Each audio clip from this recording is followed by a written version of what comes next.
Hello, good morning students. I hope you all are fine.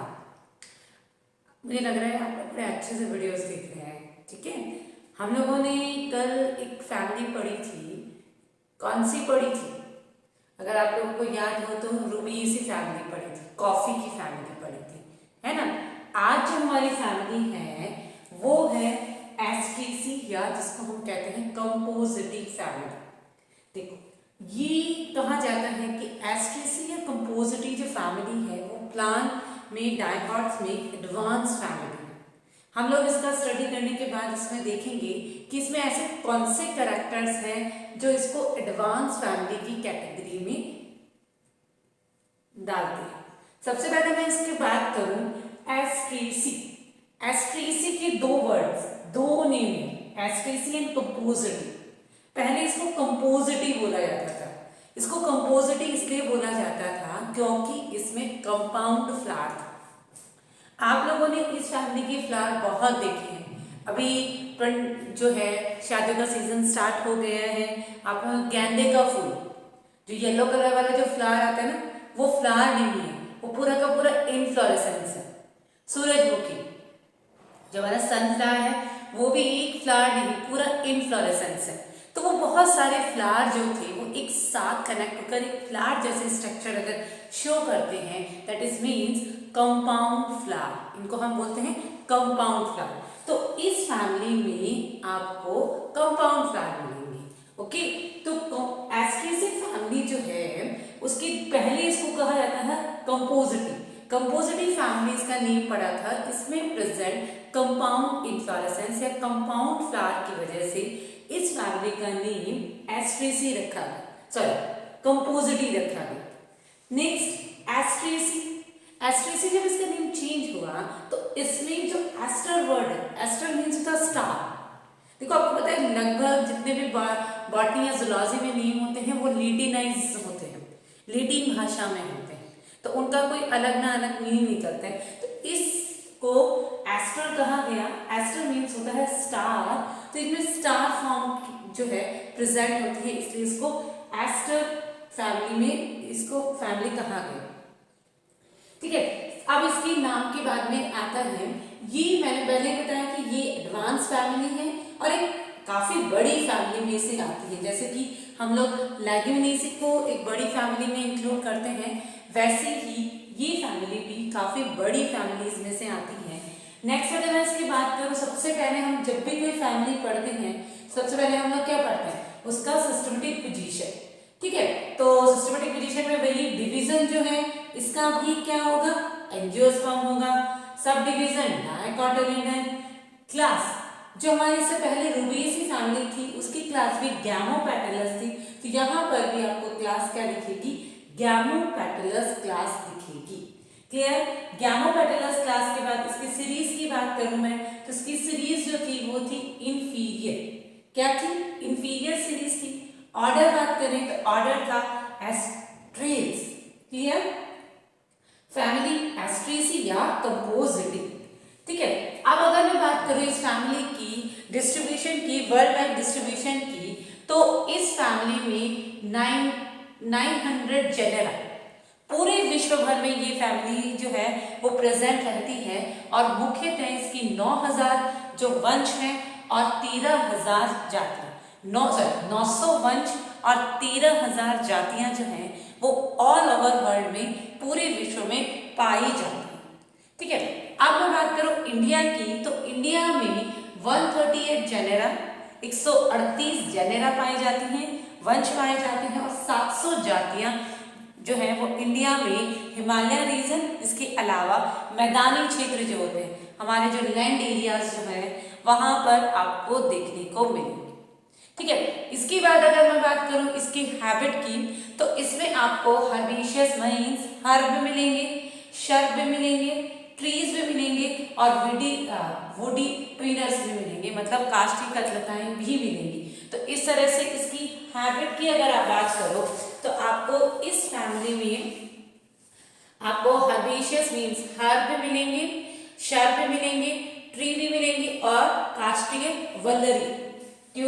ट्विनियर क्या होता है? काष्ठीय वल्लरी जो होते हैं, मतलब जो वुडी होते हैं लेकिन वो सहारा लेकर चढ़ते हैं, वो होते हैं। फिर आपको इनके सामने मैंने इनके एग्जाम्पल्स पुट किए हैं, जैसे कि आपने हर्बेशियस में देखा, हर्बेशियस में आपको दिख रहा है टेजिनियस, पेटुला, जीनिया, एलिगेंस, ठीक है। इसके अलावा भी होते हैं क्रिस्टेंशियस इंडिका, हेलियंथस एनवर्म, हेलियंथस ट्यूबरोसा, कॉस्मोसा, बाइपिनेटस, बहुत सारे हर्ब्स जो है वो आपको इस फैमिली में देखने को मिलेंगे। अगर मैं शर्ट की बात करूं तो शर्ट में आप लोग देखेंगे सिंसिया मेगानिफिलेकस, ये इसमें शर्ट है। ट्रीज इस फैमिली में भी शर्ट्स भी लिमिटेड होते हैं और ट्री भी लिमिटेड होते हैं। ट्रीज फैमिली में है वर्नोनिया अर्बेरिया, ठीक है। इसके अलावा भी एक है सिनिसिया क्रुएंटस, क्या है सिनिसिया क्रुएंटस, और वुडी ट्विनर जो है वो है मेकेनिया कार्डेटा, ठीक है। तो इस तरह से आप लोगों ने देखा कि इसमें herb, shower, trigger, woody twiner present हैं। अब बात आती है इसकी वेजिटेटिव पार्ट्स, ठीक है। वेजिटेटिव पार्ट्स की अगर मैं बात करूं तो इनमें भी टैप रूट सिस्टम प्रेजेंट होता है। आपका कौन सा सिस्टम प्रेजेंट रहेगा? Tap root system. कभी कभी इनमें क्या होता है, एडवेंचरस बर्ड्स जो टैप रूट होती है उससे अपस्थानिक कलिकाएं निकलती हैं, और ये एडवेंचरस बर्ड्स क्या करती हैं, इनमें वेजिटेटिव रिप्रोडक्शन जो होता है, कायिक जनन जो होता है उसके लिए हेल्पफुल होता है। क्या होता है, जो तना होता है, सॉरी जो जड़ें होती हैं, जड़ों से कुछ कलिकाएं निकलती रहती है ना। जैसे आप लोग कई प्लांट्स होते हैं उनमें देखते हो कि उनकी जो स्टैम्स वगैरह होते हैं उसमें छोटी छोटी कलियां निकली होती है, और उन कलियों को अगर आप तोड़ते हो, तोड़कर अगर आगे बोते हो तो एक नया प्लांट ग्रो करता है। तो वैसे ही इस प्लांट के, इस फैमिली के जो रूट्स हैं उनसे भी ये बर्ड्स निकली रहती हैं, और इन बर्ड्स को अगर आप तोड़ते हो और तोड़कर अलग बोने की कोशिश करते हो तो आपको नया प्लांट क्या करेगा, इसका मिल जाएगा। इसके अलावा ये जो हमारा डहेलिया है, डहेलिया का नाम सुना होगा आपको, बहुत सुंदर फ्लावर आते हैं डहेलिया। तो जो डहेलिया ट्यूबरोसा है, तो नाम से ही हो रहा है ट्यूबरोसा इसकी स्पीसीज जो मीन्स इसमें फूड स्टोरेज करने की वजह से जो है ट्यूबरस रूट मिलेगी। क्या होता है, यहाँ पर भोजन संग्रह कर लेती है, और भोजन संग्रह करने के बाद ये जो रूट है वो मोटी हो जाती है। तो नॉर्मली टैप रूट है, तो ये जो एक्सेप्शंस या कुछ अलग चीजें जब हम लिखते हैं इनसे वन वर्ड वाले क्वेश्चन बहुत बार पुट अप होता है। तो डहेलिया में आपको ट्यूबरस रूट मिलेगी, और ये ट्यूबरस रूट किसकी वजह से हुई, फूड स्टोरेज करने की वजह से ये जो है तना जड़ें जो है वो मोटी हो गई। सेकेंड बात करते हैं इसके स्टेम की। अगर स्टेम की बात करो, स्टेम एरियल होगा, मतलब वायवीय होगा, ब्रांच होगा, शाखाएं भी होंगी। सूरजमुखी देखा है, एस्टर आपने देखा है ना, बीजेपी जिसको नॉर्मली बीजेपी का फूल कहते हैं, येलो कलर का फूल होता है जो नालियों के आसपास लगा होता है, जिसमें बहुत ही गंदी स्मेल आती है, बहुत ही तीखी अजीब सी स्मेल आती है, वो एस्टर है, वो इसी फैमिली का है। तो आपने उसका शार्ट देखा है, आपने देखा वो काफी ब्रांच होता है, सिलेंड्रिकल होता है, भिन्नाकार होता है, इरेक्ट मतलब ऊपर की तरफ होता है, नीचे फैला हुआ नहीं होता, हर्बेशियस होता है, अगर हर्ब होंगे तो हर्बेशियस होगा, वुडी मतलब अगर शर्प कंडीशन में या ट्रीज कंडीशन में होंगे तो वो थोड़ा बहुत वुडी भी होगा, ठीक है। इनमें आप देखते हो कि जो सूरजमुखी है, एस्टर है, गेंदा है, डहेलिया है, इनमें क्या होता है कि जो इनके वेस्कुलर बंडल्स होते हैं, अगर आप स्टेम का टीएस काटते हो, ठीक है, स्टेम का सेक्शन काटते हैं, आपने देखना है स्टेम का सेक्शन काटते तो ये एपिडर्मिस है, कॉर्टेक्स है, अंदर इस तरह से वेस्कुलर बंडल्स होते हैं। तो जो वेस्कुलर बंडल्स जहां होते हैं, इन वेस्कुलर बंडल्स के चारों तरफ ऑयल ग्लैंड्स प्रेजेंट होती हैं, तेल ग्रंथियां पाई जाती हैं, और इन्हीं तेल ग्रंथियों की वजह से इनमें अजीब सी स्मेल आती है। सूरजमुखी का तेल तो नॉर्मली निकाला ही जाता है, आपने पढ़ा होगा, तो इसी वजह से इनमें क्या होता है कि अलग सी स्मेल आने लग जाती है, ठीक है। इसके अलावा जो स्टेम है हेलियंथस ट्यूबरोसा, हेलियंथस ट्यूबरोसा का जो स्टेम है, उस स्टेम में एक टाइप का स्टार्च निकलता है। ये इन्होंने जो है वो एक स्टार्च का फॉर्म, जो हेलियंथस ट्यूबरोसा है उसका जो स्टेम होता है वो ट्यूबरस हो जाता है, कंदन हो जाता है, मतलब जैसे आलू होता है ना उसका ट्यूबरस हो जाता है ना, ट्यूबर होता है, वैसे ही हेलियांथस ट्यूबरोसा का स्टेम भी ट्यूबरस हो जाता है और उसमें फूड स्टोरेज की वजह से उसमें एक अलग प्रकार की स्टार्च प्रेजेंट होती है जिसको कहते हैं इन्युलिन स्टार्च। ठीक है, तो ये आप लोगों ने इसमें देखा कि किस तरह से इसके स्टेम में जो है स्पेशलिटी इस स्टेम में क्या थी, एक तो ऑयल ग्लैंड का प्रेजेंट होगा, ठीक है, और इसी ऑयल ग्लैंड की प्रेजेंस की वजह से इनमें अलग तरह की स्मेल आती है, सुगंध आती है। इसके अलावा हेलियांथस ट्यूबरोसा में एक स्पेशल टाइप की स्टार्च प्रेजेंट है इन्युलिन, जो क्या करती है फूड, इसमें अच्छा मात्रा में कार्बोहाइड्रेट होता है, इसको खाने में भी काम में लिया जाता है। नेक्स्ट अब आता है हमारा इसका लीव्स की बात करें तो अगर मैं इसकी लीव्स की बात करूं तो इसमें पिटियोल्स प्रेजेंट होती है, मींस इसमें आपका पर्णवृंत जो है वो प्रेजेंट होता है। एक बात करें कॉनिया जो इसका प्लांट है उसमें आपको रेडिकल लीफ मिलेगी। रेडिकल लीफ बहुत बार बता चुकी हूँ, हिंदी में इसको कहते हैं मूलज पर्ण। मूलज पर्ण का मतलब होता है कि लीफ ऐसे लगता है कि जैसे रूट से निकलते स्टेम से है, लेकिन ऐसा हमें आभास होता है, ऐसा हमें फील होता है कि ये रूट्स जो है वो स्टेम से निकली है, लेकिन वो स्टेम से नहीं निकली होती। वो कहाँ से निकली हुई होती है आपकी, सॉरी, वो रूट से नहीं निकली होती है, वो स्टेम से ही निकली हुई होती है। तो लीव्स पेटियोलेटेड होती है, वृंत होता है, सिंपल होती है, एक्सटिपुलेटेड मींस लीफ के पास छोटी लीफ जैसी संरचना जो होती है उसको हम स्टिप्यूल कहते हैं, वो क्या होगी, एब्सेंट होगी। लीव्स जो होगी वो अल्टरनेट होगी। अल्टरनेट का मतलब है कि जैसे ये मेरा स्टेम है, इस स्टेम में एक के बाद यहाँ लीफ लगी हुई है, फिर यहाँ लगी हुई है, फिर यहाँ लगी हुई है, मींस एक के बाद एक, एक के बाद एक अगर लीफ लगा होता है उसको हम कहते हैं अल्टरनेट। देखो न इसी ईयर आप लोग लीफ का अरेंजमेंट भी पढ़ोगे, फ्लावर का अरेंजमेंट आपने पढ़ा तो फ्लावर के अरेंजमेंट को हमने इनफ्लोरेसेंस कहा। वैसे ही स्टेम पर लीफ का जो अरेंजमेंट होगा उस अरेंजमेंट को हम कहते हैं फाइलोटैक्सी। और फाइलोटैक्सी मेनली 3 टाइप की होती है। फर्स्ट होती है अल्टरनेट, ठीक है, अल्टरनेट मतलब एक एक, इसमें भी हम अलग अलग टाइप पढ़ेंगे, 1/2, 1/3, 1/4 ऐसे अलग अलग टाइप्स पढ़ेंगे, वो जब हमें फाइलोटैक्सी पढ़ाएंगे तब बताएंगे। एक होती है अपोजिट। अपोजिट मीन्स कि एक ही नोट पर अगर लीव्स एक दूसरे के आमने सामने लगे, ठीक है, आमने सामने में 2 तरह से लगती है, एप्पल सुपरफिशियल और डेसिडस, वो आगे की बात है। तो इसमें आपको अल्टरनेट लीफ मिलेंगी। इसके अलावा इसके एग्जांपल है टेराडेक्स, जो जिसमें आपको अपोजिट लीफ मिलेंगे, मींस लीव्स एक दूसरे के सामने निकलेंगे। फिर एक और एग्जांपल है यूपेट्रोनियम, इसमें आपको वॉल्ड मतलब चक्राकार। तो तीनों टाइप फाइलोटैक्सी के तीनों टाइप जो है अल्टरनेट, अपोजिट और तीनों एकांतर, सम्मुख और चक्र, तीनों टाइप आपको जो है एस्ट्रेसी फैमिली की लीफ में देखने को मिलेंगे। यहाँ पे आपको अपोजिट लीफ भी मिलेंगी, तो यहाँ पे आपको जो है आप देख रहे हो कि इसमें अल्टरनेट लीफ भी मिलेंगी और हॉर्न लीफ भी मिलेंगी, ठीक है। अब नेक्स्ट बात आती है यहाँ पर इनफ्लोरेसेंस की। देखो यहाँ तक ये कंप्लीट हो चुका है, हमारे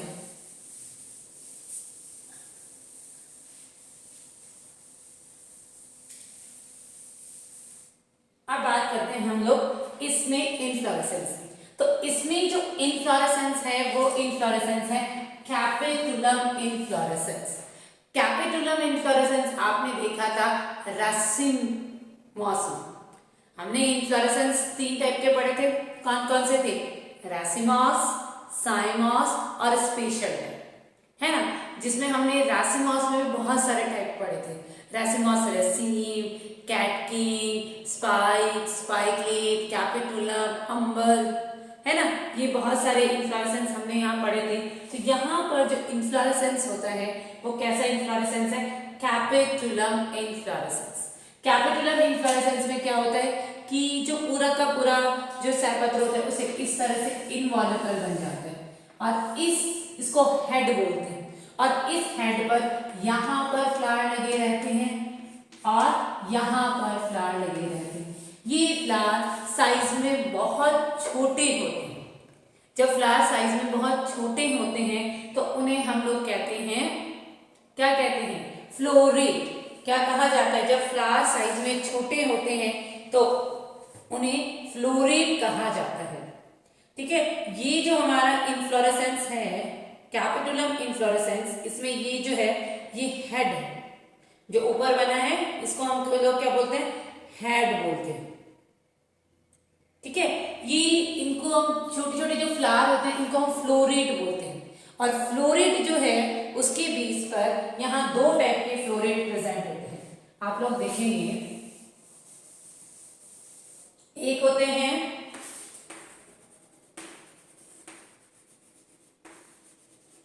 होमोगाइमस हेड और एक होता है हेट्रोगाइमस हेड। ठीक है, इसमें जो कैपिटुलम इन्फ्लोरेसेंस है, इस कैपिटुलम इन्फ्लोरेसेंस में आपको दो तरह के हेड मिलेंगे। देखो जैसे नाम से पता चल रहा है, होमो मीन्स यहाँ इस वाले हेड पर जितने फ्लोरेट, देखो फ्लोरेट हम उनको बोलते हैं जब फ्लावर प्रॉपर नहीं होता या उसका साइज छोटा होता है, उसको हम क्या कहते हैं, फ्लोरेट। तो ये वाला जो फ्लोरेट होंगे, ये वाले फ्लोरेट जो होंगे वो क्या होंगे, एक जैसे होंगे। और यहाँ पर जो फ्लोरेट होते हैं वो क्या होते हैं, अलग अलग टाइप के होते हैं। यहाँ पर आपको दो टाइप के, रे और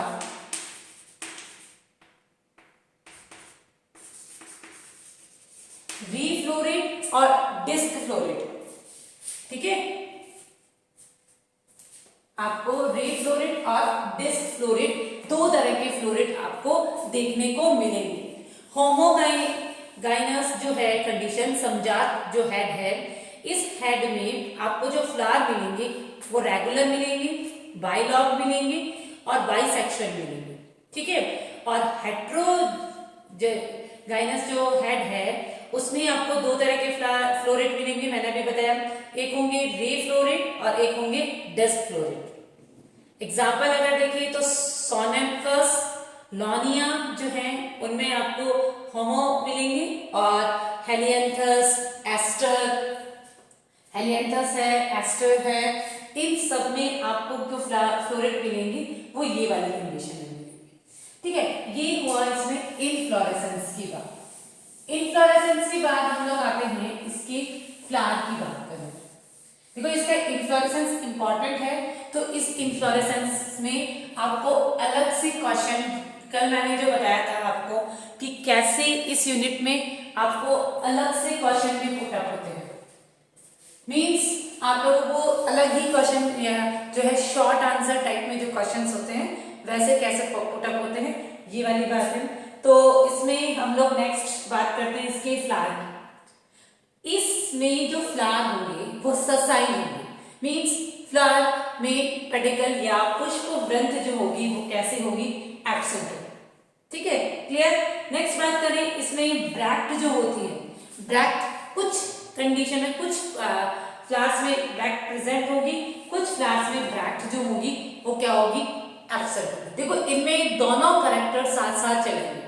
क्यों? क्योंकि एक जो इन्फ्लोरेसेंस है, पूरा इन्फ्लोरेसेंस है, उस इन्फ्लोरेसेंस में आपने देखा कि दो तरह के हेड होते हैं, दो तरह के कैपिटुलम हमें मिलेंगे, एक तो होमो और एक हेट्रो। जब हेट्रो कंडीशन है वहां पर आप लोगों को क्या देखने को मिलेगा, हेट्रो वाली कंडीशन में हम लोगों को दो डिफरेंट टाइप के कंडीशन मिलेंगी, इसलिए उनमें दोनों कैरेक्टर्स जो हम पढ़ते आए हैं, कंप्लीट, इनकम्प्लीट, एक्टिनोमॉर्फिक, जाइगोमॉर्फिक, वो सारे कैरेक्टर्स इन फ्लावर्स में मिलेंगे। तो जब हम फैमिली का डिस्क्रिप्शन करेंगे तो दोनों कैरेक्टर्स बताएंगे। तो ससाइल होंगे, ब्रैक्ट प्रेजेंट भी हो सकती है और एब्सेंट भी हो सकती है, तो ब्रैक्टिएट भी होगा और इब्रैक्टिएट भी होगा, फ्लावर कंप्लीट भी होगा और इनकम्प्लीट भी होगा। अब जहां फ्लावर इनकम्प्लीट है तो वहां यूनिसेक्सुअल होगा, या तो ब्रेस्टिडेटेड होगा या फिर सेमिनेटेड होगा, और बाइसेक्सुअल जहां फ्लावर कंप्लीट है तो वहां बाइसेक्सुअल कंडीशन आना तय सी बात है। फ्लावर एक्टिनोमॉर्फिक भी होगा और जाइगोनोमॉर्फिक भी होगा, दोनों कंडीशन है। फ्लावर टेट्रामेरस भी होगा और फ्लावर पेंटामेरस भी होगा, दोनों कंडीशन यहाँ पर होगी। साइक्लिक होगा। ये लिख रहे हैं हम लोग सीरीज इंफीरी है, सीरीज इंफीरी होने की वजह से आप लोगों को यहाँ पर एपिगाइनस कंडीशन दिखेगी। फ्लावर की कैसी कंडीशन दिखेगी? एपिगाइनस कंडीशन दिखेगी।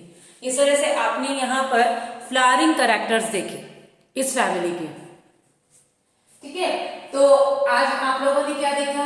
इस एस्ट्रेसी फैमिली की जो है हम लोगों ने सिस्टमेटिक पोजीशन देखी, इसका डिस्ट्रीब्यूशन देखा वर्ल्ड वाइड, उसके बाद हमने इसके रूट स्टेम लीव्स देखे, इसमें जो इनफ्लोरेसेंस था कैपिटुलम इनफ्लोरेसेंस जो एक इम्पॉर्टेंट इनफ्लोरेसेंस में है वो देखा। उसमें हमने देखा कि दो तरह के हेड प्रेजेंट होते हैं, होमोगाइनस और हेटेरो, ठीक है। उसके बाद हमने इसके फ्लावरिंग कैरेक्टर्स देखे।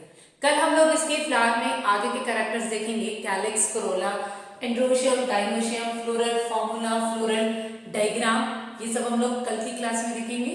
Okay, thank you. आज के लिए इतना ही।